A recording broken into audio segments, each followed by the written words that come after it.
Namaste, namaste, and welcome to this short video practice. Today, I am sharing with you the things that I did with one of my one-to-one students last week.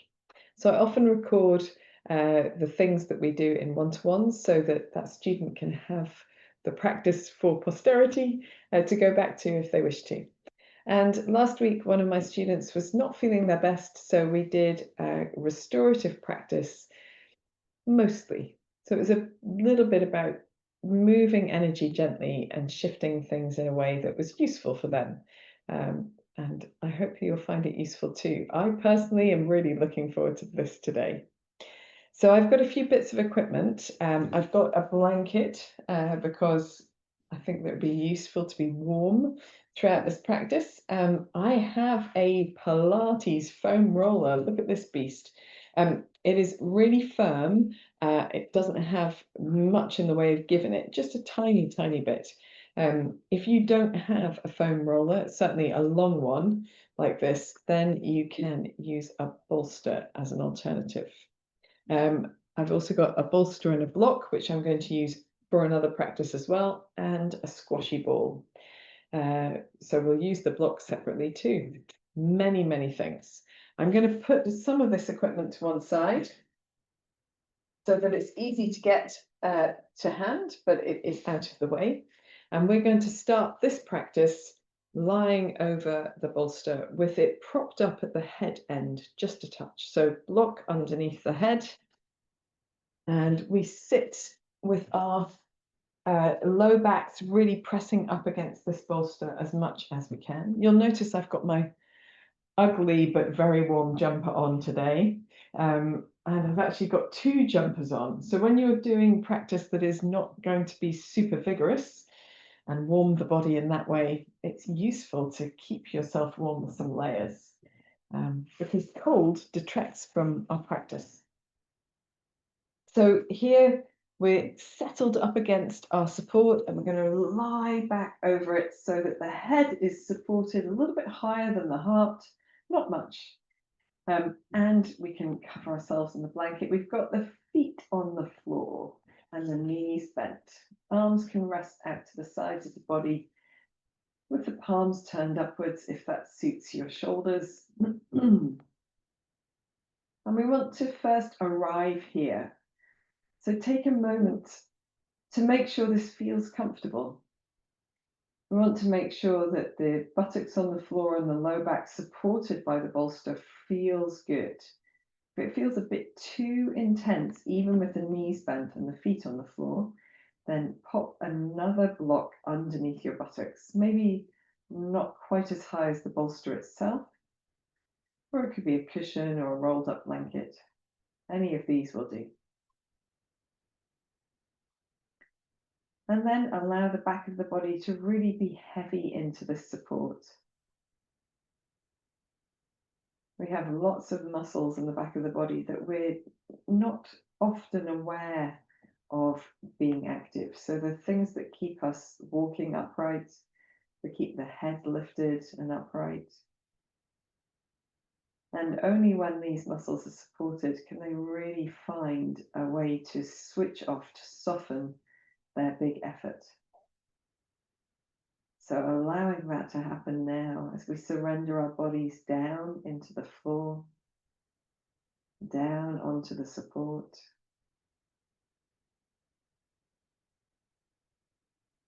And you might feel a gentle easing of the sides of the body towards the floor.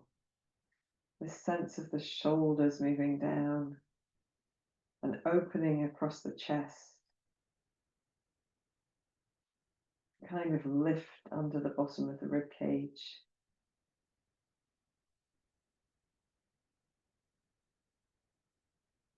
See if you can find a little softness across your face to match this surrender in the body.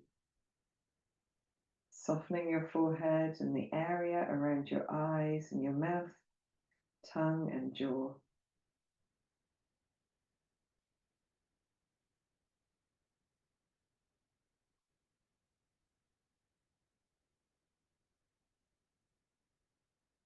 Perhaps you can tune into your breath and find a soft, Slow, gentle breath.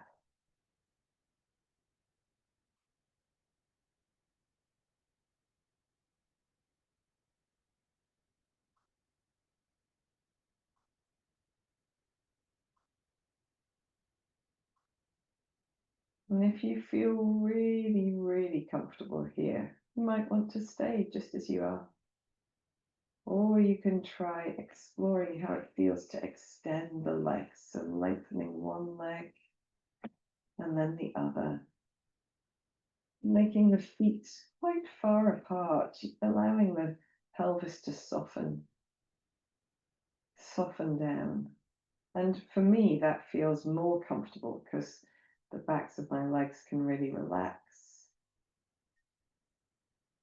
But if it makes it too intense for your low back, you might prefer to have the knees bent and feet on the floor. It doesn't matter which one you choose, just use the one that's best for you. Taking another moment just to settle in place. Soften the effort across the face. Feel that deeper sense of surrender. And we're going to be here for the next couple of minutes. There's nothing else to do. Simply observing a little stillness and softness.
At the end of your next exhalation, just preparing to move.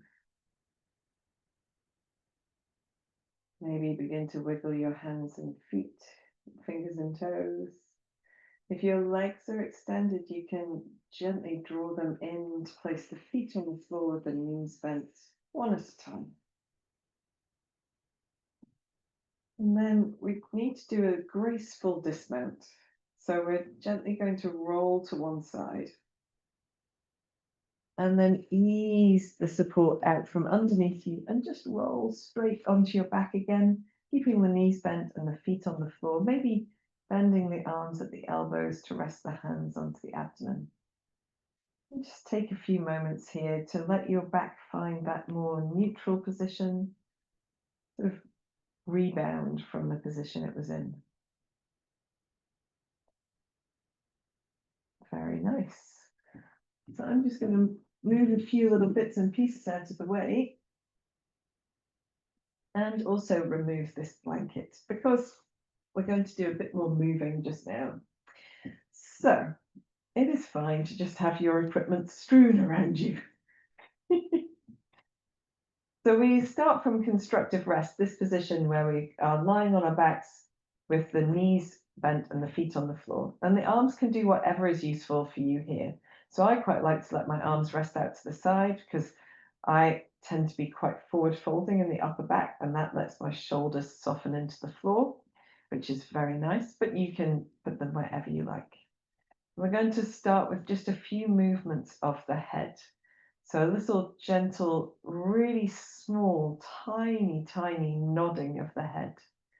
So the object here is not to make a big movement, but to make a very small movement, almost isolating the movement to the very top two vertebrae in the neck. And if you like, you can move your eyes up and down as well. That seems to happen quite naturally for me. Or you can close your eyes and just feel your way here in this tiny, gentle nodding.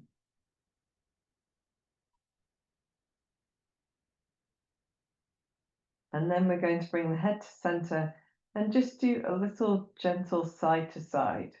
So almost as if you were shaking the head to say no, but really small. Again, trying to make it the smallest movement that you can. The weight of the head is really heavy into the floor here. We're just isolating that movement to those top two vertebrae.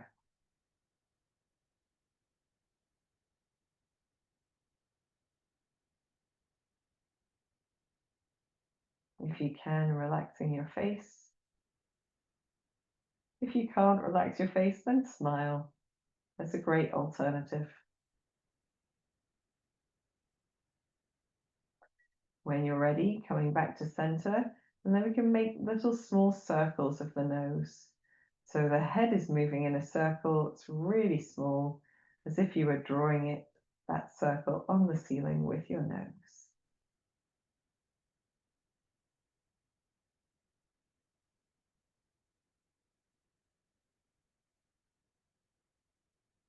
And when you're ready, just going in the opposite direction as well.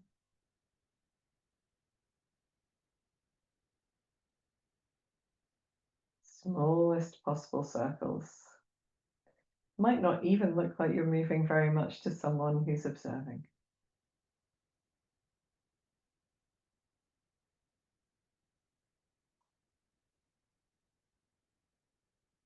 And then back to the center. Then here, I'm just going to take a stretch through the body.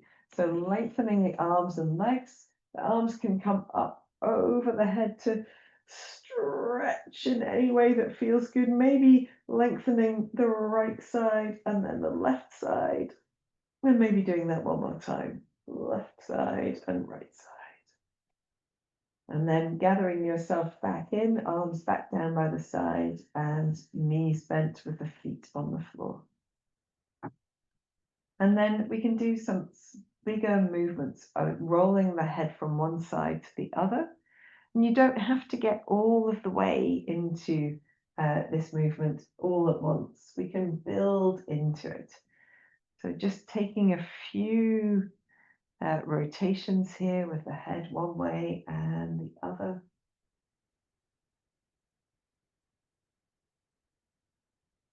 Just enjoying that process. Slightly larger movements affecting more of the body.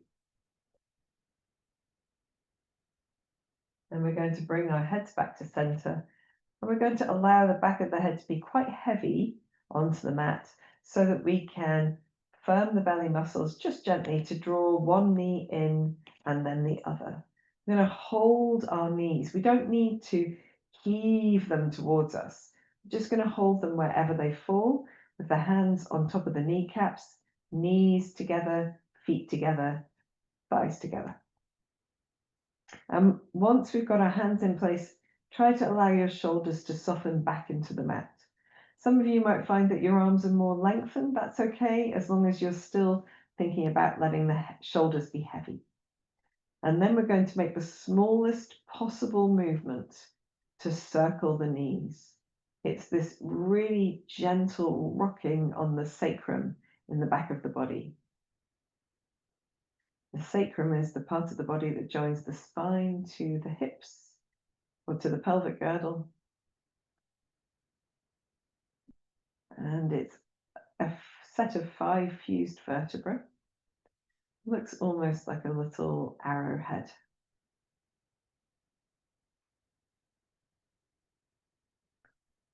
So we're gently and really, really tiny, tiny movements circling in one direction. And then we're going to slow this down and then go the opposite way.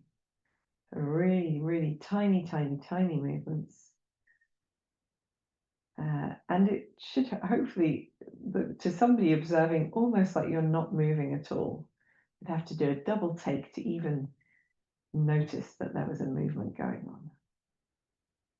For those of you who've been in class with me, I've probably come around and helped you do this to make it even smaller than you think it should be. And if you haven't been to class, then that's exactly what you should aim for. Smaller than you even think it's possible to go. And then we're going to bring our knees to stillness and just take a moment just to draw the knees towards you a little bit and release them away a little bit. And we can do this, you can move with your breath if you like.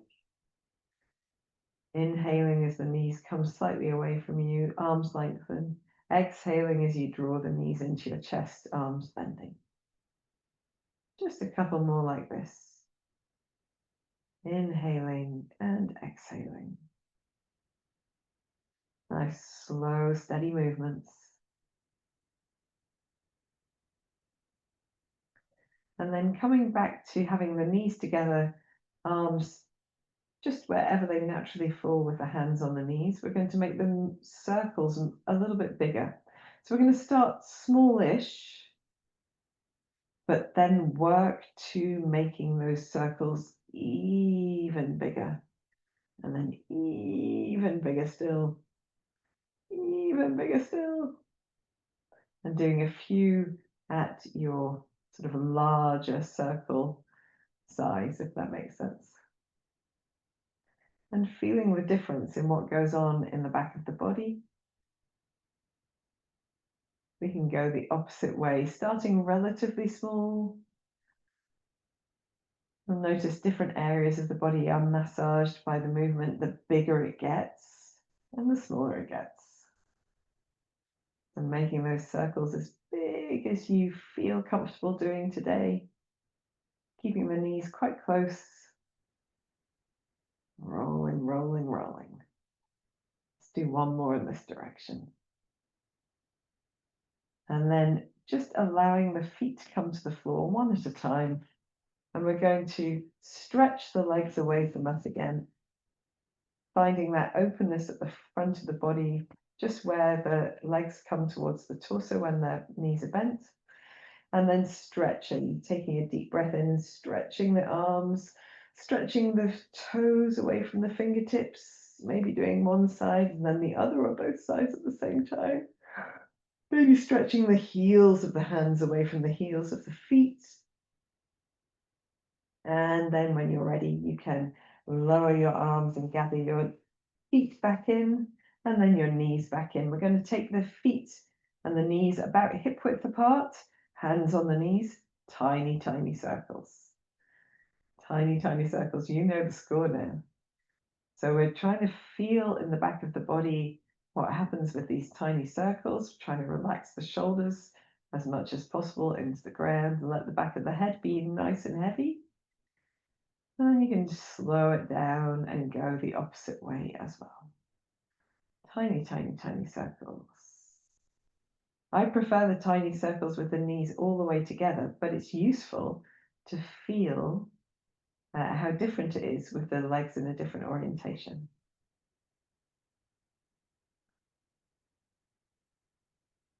I find that if I'm doing it like this, I tend to drive it more with one arm than the other, and I keep having to swap which arm is the driving arm. Then when you're ready, coming to stillness, we're going to keep the knees in this position and then circle in the opposite direction. Start it with slightly larger circles and then working a little bigger, perhaps in each rotation. So you get to a point that feels like the knees are circling as widely as your arms will allow with your hands on your kneecaps. It should be quite passive here, although you might enjoy a little bit of action across the belly muscles. When you're ready, you can slow down and then go in the opposite direction, starting relatively small, beginning to work into bigger circles, having that massaging effect at the back of the body, and noticing if you've got any like strange sensations or unusual things, or if you have anything that just feels a little bit differently on one way or the other, or in one part of the body. When you're ready, you can bring your knees back to center. We're going to again let the feet come to the floor one at a time. Straighten the legs along the floor, either both together or one at a time, to feel that openness at the front of the pelvis. And then reaching the arms over the head, stretching the fingertips away from the toe tips. And then stretching the heels of the hands away from the heels of the feet. Oh. That just means flexing the wrists and the ankles at the same time. And then when you're ready, the arms can come back down by the side, and you can bend the knees into the chest, adjust any clothing that you might need to adjust, and bring the knees into the chest. For one last time, we're going to take the knees nice and wide. Going to start with the hands on the knees, shoulders and head nice and relaxed, and making tiny circles with the knees apart.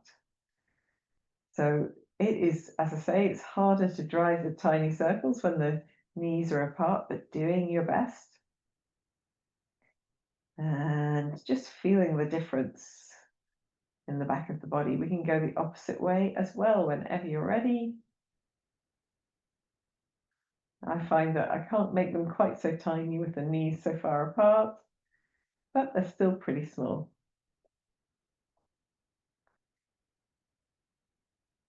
And then we're going to bring the knees to stillness. And then we're going to try some larger circles. So starting relatively small, but a little bit more movement and moving into something much larger. Allowing your knees to circle as far as your arms will allow.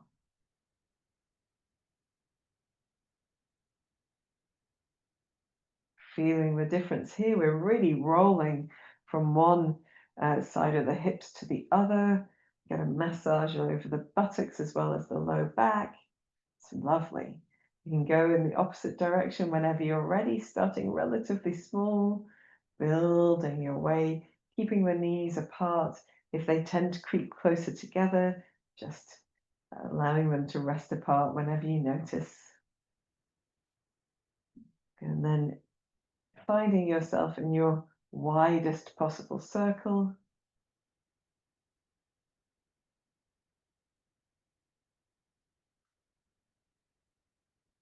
And then coming back to center. We're going to finish this practice by drawing the toes together, keeping the toes joined, and circle the knees together and apart. So a little opposite movement now with the knees. Again, only going as far as your hands allow, keeping the feet connected at the toes. And we can go the opposite way as well. Very nice. And of course, if this feels like one too many for you, that's okay, just to leave this one out. We're going to hug the knees towards us, give ourselves a little gentle hold, and then one foot down at a time, and stretching the legs along the floor, either one at a time or both together. You can give your hips a little shuggle from side to side if it feels good to do that. And then a nice long stretch, stretching the fingertips away from the toe tips, maybe stretching one side and then the other, and then stretching the heels of the hands away from the heels of the feet, maybe one side and then the other as well. And when you're ready, you can bring your arms down by your side. Just soften the knees, put the feet on the floor. Take a moment to feel the effect of your practice. And if you'd like to, you can gently wave the head from one side to the other, roll it rather from one side to the other. Very nice. Very good. And then when you're ready, you can gently roll to one side and come up into sitting. Awesome sauce. So I hope that you're enjoying the practice so far. These things, they are just subtle, small things, but they have quite a profound effect on the body. So as you come to sit upright, you might like a moment just to feel the effect of your practice. Perhaps you can feel a deep sense of release across your rib cage or your chest, or maybe the back of the body in some way. I am going to use my foam roller for the next practice. Now, a foam roller requires quite a lot of balance to remain on it. So as an alternative, so if you're feeling your energy is not at its best today, you can use as an alternative a rolled up blanket, a nice firm rolled blanket, or a or a bolster with a block at the end. And so I will demonstrate this one first. You simply sit on the block. It could be sideways or lengthways, and you lay along your rolled blanket or bolster. You want to make sure that your head has plenty of room on this. So you want the whole of the head supported and the back of the body supported. And we will rest here and we're going to do things with our arms. If you happen to have a foam roller and you want the challenge of using a foam roller instead of a bolster, then we put the foam roller in place. Now, I'm lucky enough to have one that is easily the length of my body. And I've had this for many, many years. I started doing Pilates before I started doing yoga. So, oh my goodness, I think I must have owned this for like 24 years or something like that. So we want to lie along the foam roller. The same thing, making sure the head is supported, the whole of the back of the head supported as well. And for both of these positions, we've got our feet on the floor so that we can stabilize the body with the support of the feet. The feet don't need to be super close to your buttocks. You can have them wherever is comfortable. If you're on a foam roller, you might get a little bit of a tilt from side to side. On a bolster or a rolled up blanket, you will be far more stable, and that is fine. Whatever position whatever support you're on, bring the arms in front of the body, reaching up towards the ceiling in front of you with the palms facing. So we are going to move one arm. So let's start with the left arm because it's the one closest to the camera. We can reach the fingers up into the air and then draw the shoulder down to press into the support behind you. And then we lengthen up again. So the rest of the body is quite still and passive. We want to keep the elbow lengthened but not locked straight throughout. So the elbow does not bend as you draw your shoulder back and down. And what we're really doing is lengthening that space between the spine and the outside of the body as we reach forward and up. And then we draw the shoulder blade close to the spine to press the back of the shoulder and the upper back, into the support, whatever it happens to be. We're going up and down. The firmer the support behind you, the more of a deeper massaging effect this has. Just gently lifting and lowering. Then we're going to swap sides. So we're going to bring ourselves back to center, just readjust, maybe do a few wrist rotations. You can even reach the arms up over the head and down to the side a few times, just to find your way back to center. And then palms facing each other with the arms lengthened in front. Nice and stable through the rest of the body, reaching the right fingertips up towards the ceiling, and then drawing the back of that shoulder and the upper back down towards the floor. The elbow never bends. We are lengthening that arm. We don't need to lock it straight, but we do want to keep it lengthened. I'm thinking about reaching forward and drawing back. And it's the movement of the upper back that we're most concerned with. Drawing back. Got that sense of length in the space between the shoulder blade and the spine, particularly as we reach forward, and then gently contracting, closing that space as we reach back and down. Let's do a few more of these.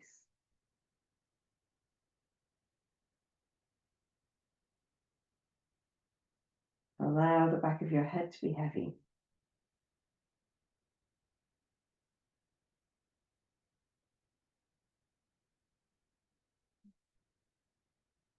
Let's do one more on this side.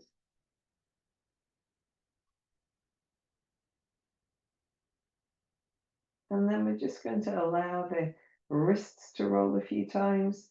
Let the arms reach over the head and down to the sides, just to reset the shoulders. And coming back to that centered first starting position, palms facing each other. And then we're going to lengthen one arm up as we draw the opposite shoulder down. So we're going from side to side.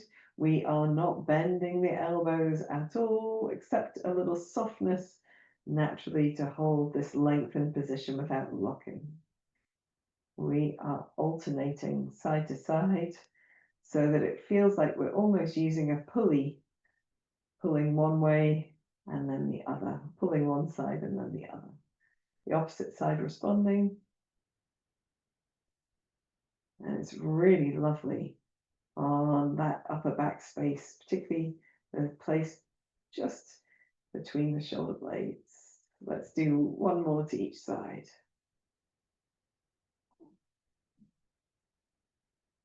And then in the center, we are going to reach the left arm up and the right arm down so that we end up with the fingertips. They don't need to get anywhere close to the floor, but if they touch, then fine. And then we go the opposite side. Lovely job.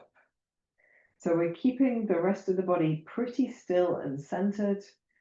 We can use a little bit of support from our feet and also the heaviness in the back of the head just to stabilize the rest of the body. So we're moving this space around about the upper back. You might feel also the effect in the sides of the body and the chest, the shoulders. Let's do one more to each side.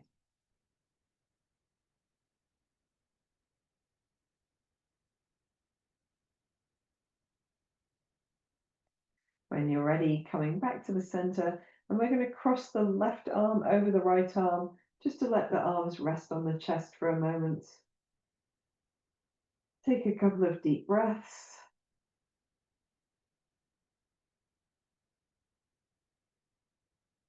When you're ready, you can widen the arms and do the same thing in the other side. So crossing the right arm over the left arm, arms heavy onto the chest, a couple of deep breaths.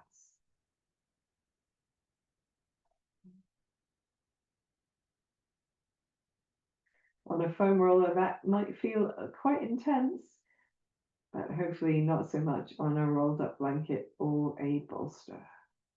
Choosing the support that suits you in the moment. Let us undo our arms. We're going to rest the arms down towards the sides, and then we do a graceful dismount. So really gently coming off the support, just easing it to one side, and then we roll straight onto our backs. So we find that more neutral shape against the mat. And if you've been on a firmer support like a foam roller, this will feel like an incredible easing. And sometimes it's nice to practice on something that is more firm for that very reason. So when you release, you get this wonderful rush of warmth to all of the parts of the body that have had support. And you might like to gently roll the head from one side to the other, just a few times in each direction.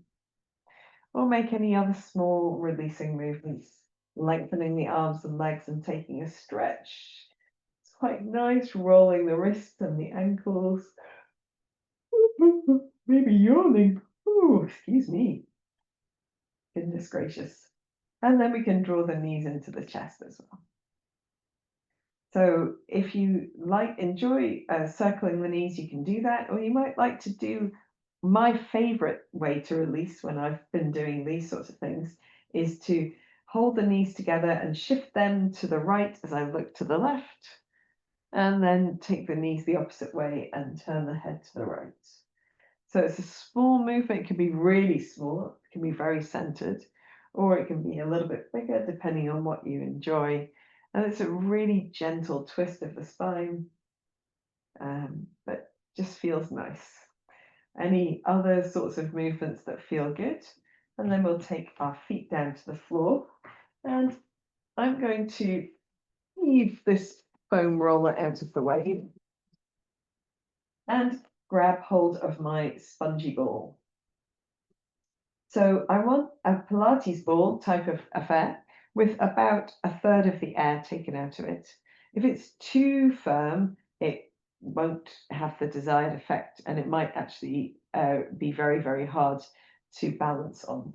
But with a bit of squish, we can put the feet on the floor, raise the hips, and just place that ball underneath the sacrum. So it should feel quite nice and supportive. We want the back of the pelvis particularly supported. So if you're unsure of the placement of your ball, place your hands on the bony bits of your hips at the front and just slide them straight around behind you, and the ball should be exactly there. So if you need to adjust in any way, feel free. Because the ball spreads out as we squash it with our body weight, you'll feel it a little bit in the low back and a little bit in the buttocks as well. And we are going to rest the arms out to the side so the shoulders can be completely passive. So they were involved in the last practice, but this time we want them to be quite heavy into the floor, back of the head as well, just softening down. Feel free to put a folded blanket underneath it if you find it is irritated against the floor. The feet are quite wide, relatively close to the buttocks, but with ample room, so we can start with just a little sway of the hips from side to side. We can explore on the ball what feels good. And so you can sway a long way if you wish to, or you can make small movements. We can do a little bit of circling our hips on the ball as well, doing anything that feels good, going in all directions. When you're ready, you can come back to center. Just make sure you don't need to adjust your ball again. And we're going to, you can take your hands and rest them onto your hip bones just at the beginning of this practice so that you can feel your way.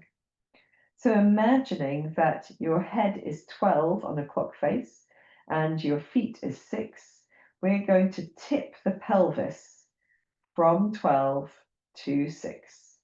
So you can perhaps think about a bowl of water sitting on the lowest part of your abdomen. You're sloshing the water towards your head or towards your feet, depending on the tilt of your pelvis. And we want to, I think generally we are encouraged to do quite large movements, but actually we're going to aim to do this as small as possible. So we want to feel underneath the fingers and the hands the activation of those deeper abdominal muscles. You might feel that your buttocks, also like to get involved, or your pelvic floor. That's all good. Doesn't matter what helps here.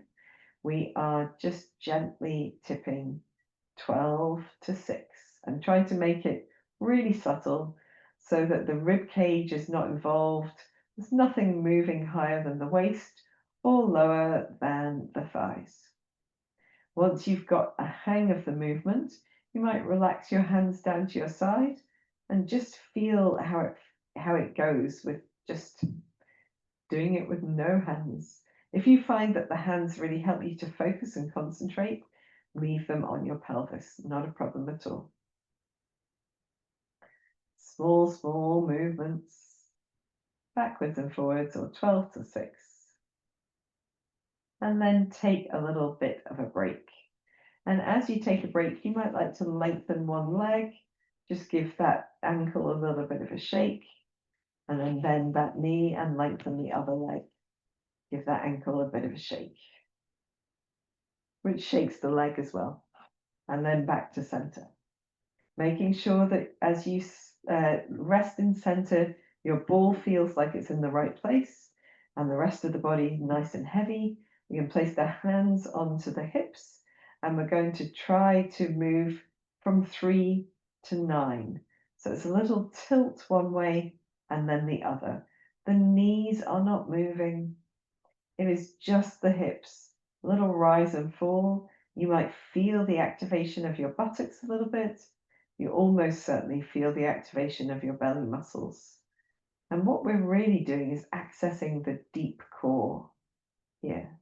So not so much with the superficial muscles of the body, but the ones in the layers underneath, the more supportive ones perhaps. Little side to side.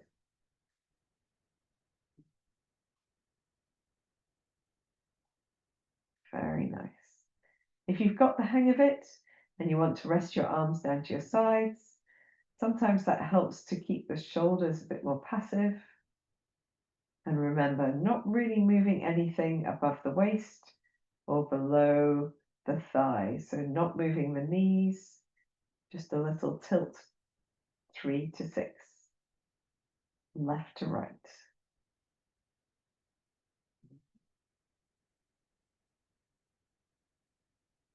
This is a little bit more demanding than it looks.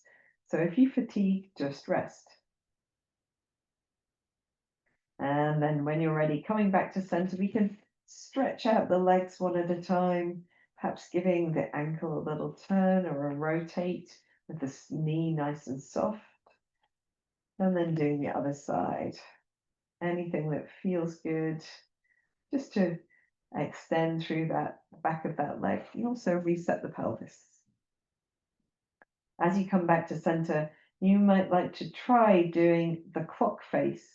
So firm in the belly muscles, tilt towards 12, and then try going around in a circle towards 3, towards 6, towards 9, and back to 12.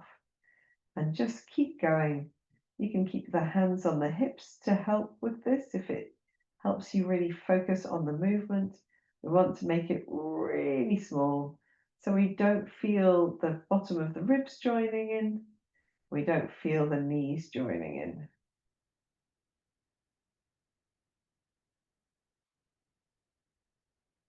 And you're ready, going in the opposite direction.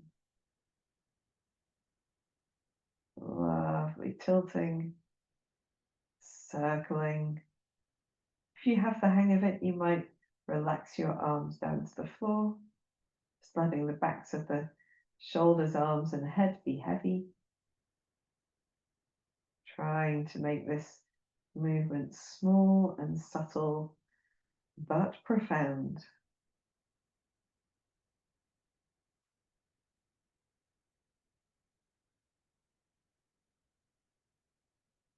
One more in this direction. And then coming to center and just coming to a bit of stillness. I'm going to extend one leg, just giving it a little wriggle and a jiggle. And then bringing that knee back in, extending the opposite. Wriggle and jiggle. Excuse me. And then coming back to center, just lifting the hips off the ball, enough to slide it out from underneath you. And just resting the hips down. Making any movements that feel good here. Oh, excuse me. Rolling the knees from side to side. Turning your head if you like. And I'm just going to come up for a little tiny drink of water.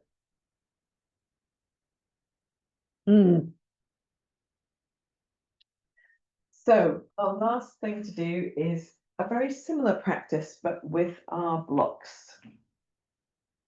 So this could be a low block or a sturdy book instead of a yoga block, not a problem at all.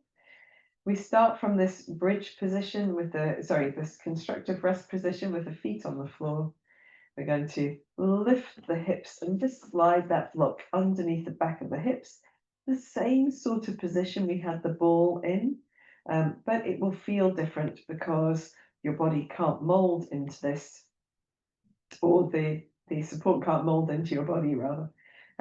So a little firmer in support, a little bit more stable than the ball. So in this practice, we aren't tilting the pelvis in the way that we did last time. We're going to think about the hip flexors. So allowing the upper back, shoulders, and arms to be heavy and the head to be heavy into the mat. We're going to extend the left leg away so the heel is on the floor. And if that feels good, that's great, stay there. If it doesn't feel good, simply bend that knee and leave the leg bent with the foot on the floor throughout this practice. So if it feels good to extend your left leg, we're trying to feel a sense of openness across that left side of the pelvis at the front of the body. So if it feels good with the heel supported on the floor and the leg extended, you can bend your right knee into your chest and just use your right hand, or indeed both hands, to hold the knee towards you a touch. So it might be just a hand on the knee, could be around the back of the thigh, might be both hands on the shin, something like this. Take a few deeper breaths here. Allow your body to respond to the movement. And then you might feel that you can draw your knee towards you a little. If it feels good, that might lighten the left heel on the floor. And then you might get to a point where you can pivot on the block to gently tap your left heel to the floor by drawing your right knee in and out. So the legs effectively stay in one position, but because you draw the right knee in, it lifts the left heel. That's completely optional. You don't need to do any of this practice, of course, but if you enjoy it, if you find it useful, it's good. You might like to balance with the left heel lifted from the floor and just sway the left foot gently from side to side. So my left heel is barely off the floor. It's maybe a half a centimeter at very most. We're not lifting it high. And then we're going to relax the left heel down, release the right knee, and let the right foot come all the way down to the floor. So the right knee is bent, and then we can softly bend the left knee and draw that foot back in to join the right. We rest in the middle, just feeling the difference between the two sides. And then we do the same thing to the other side. So extending the right leg away, just feeling if that is okay. We've got the heel on the floor, the weight of the leg is heavy. We're focused on this open space at the front of the pelvis. Does it feel good? Hopefully it does. And then if it doesn't, you bend your knee back in, foot on the floor, and rest there. Just do that for the whole practice. It will still be nice and effective, probably the perfect thing you need to do. If it feels good, you can bend your left knee in towards you, holding with one or both hands underneath the back of the thigh or on top of the knee. And just see if it feels good to gently pull a little bit closer towards you. There might be a point at which it just feels like enough stretch, or enough length, or enough space, enough sensation. You might be able to fix your body into this position and then gently draw the left knee in to lift the right heel just barely from the floor, to tap the heel down. And that, if it doesn't feel good, don't do it. So it's great for those of us who really enjoy this. This is one of the best things ever. But if it isn't as something you enjoy, then you don't have to do it at all. So just a little gentle tapping. That pivoting action we get on the sacrum.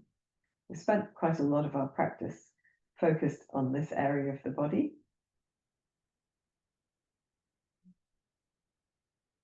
And then if you wish to, you can hold your left knee in just so the right heel is barely hovered, and see if you can just gently sway the right leg from side to side. Again, for those of us who really appreciate this movement, it's the most fantastic thing. But if it isn't for you, then you don't have to do it. It's all good. Maybe your body doesn't need it.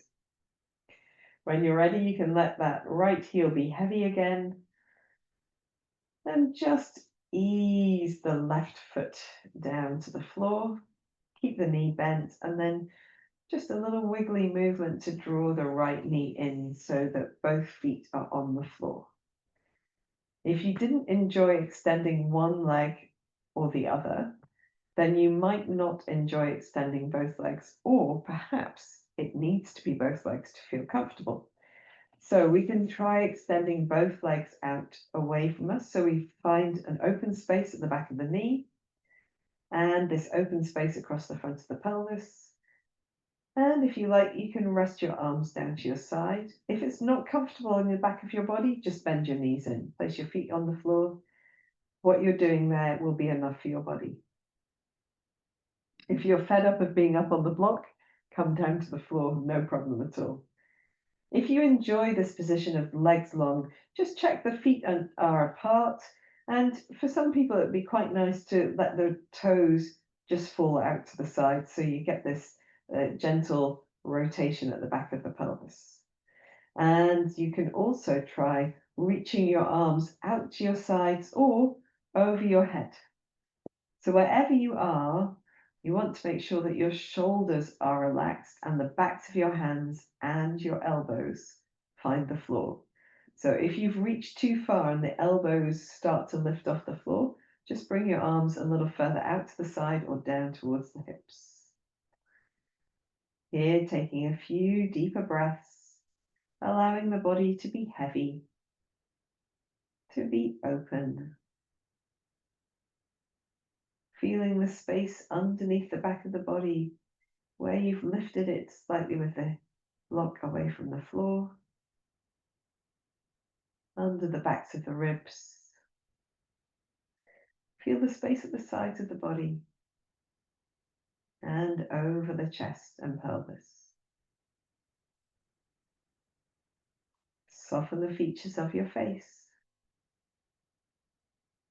Find a long, deep breath.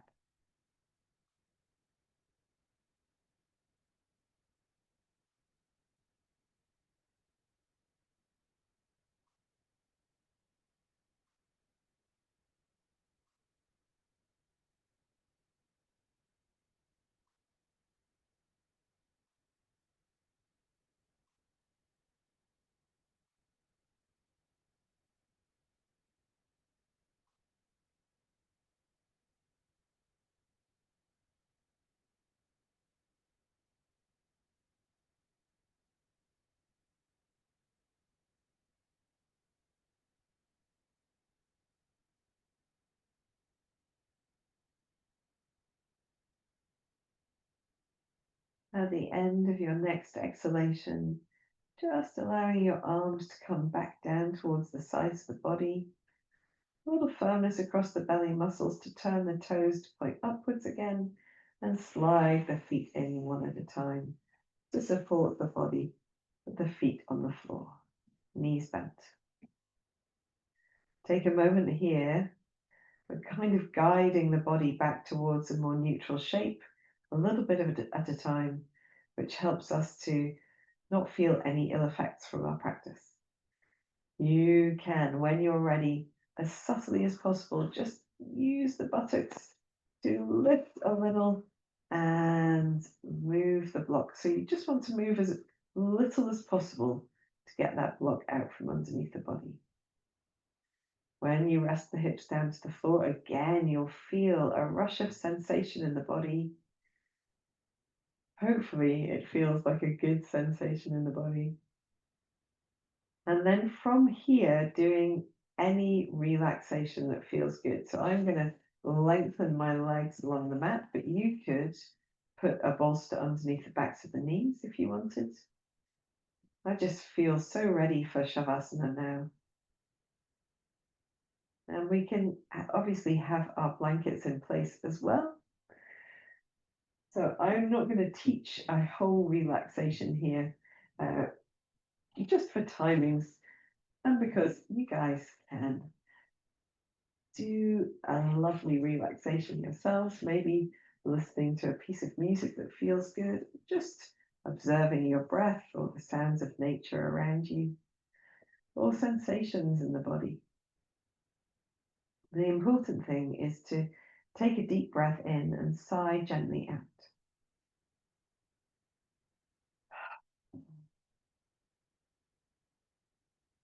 And repeat 2 more times. A deep breath in, let all of your effort go.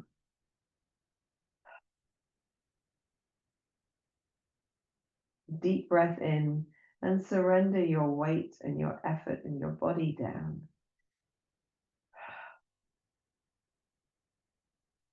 Let your breath fall into its natural rhythm and fall into quietness. And enjoy this moment of stillness, hopefully for at least 5, 10 minutes, 15 if you can.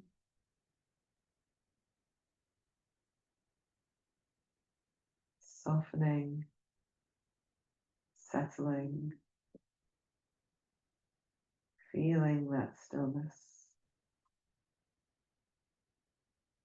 as you relax a little deeper with every exhalation.